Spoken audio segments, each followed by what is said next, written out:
From the chosen town of the VIRGEN MILAGEOSA, the municipality of BADOC.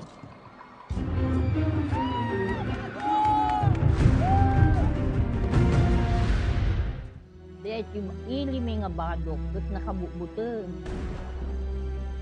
Ado, dagiti may walwala nga matmatay. Madi may matamo, no siya sino iti ang pagpapatay. Ado iti krimen ng nangruna, iti pinagpipinatay. I witnessed the shooting incidents. 3 ang binarin. Agdindinamag ti Ilocos Norte, nga datayo iti killers.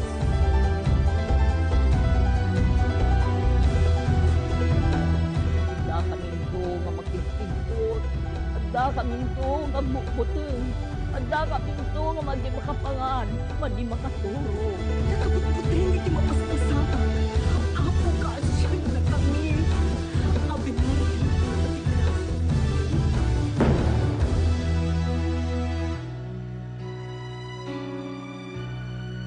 Analaunay nagkurangam. Ay ayatek nga ilik nga bado. O ina nga nadungo. Dinggem tuyarararaw ko. Tulungam nga agbalbaliw. Silawang tuy puso.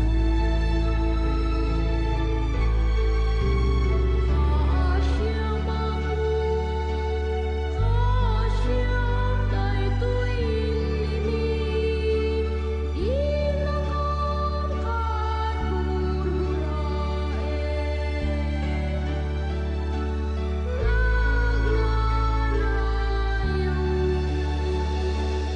Napatid si Karara. Kararang kailangan sa tikula si Apo, anything you ask of me shall be given unto you. In-identify natin yung mga gun for hire groups and pinasurrender natin sila. Unti-unti nang nagbago ang old image ng BARO. Ito'y panangibabaet ni Apo Virgen Milagrosa de BADOC. Isu, itinang waknit, itili nga BADOC. Nagbalinan nga naranyag, kas labitwen, kas la bulan, kas layinit nga naranyag. Baro ang BADOC, BADOC mapaluan.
In a letter of July 26, 2018, expressing the prayers and desires of the clergy and the faithful, by the Supreme Pontiff Francis, very willingly bestows upon the parish church in the town of BADOC that is dedicated to God in honor of Saint John the Baptist, the title and dignity of a minor basilica.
Virgen Milagrosa, Baro a BADOC, Festival of BADOC.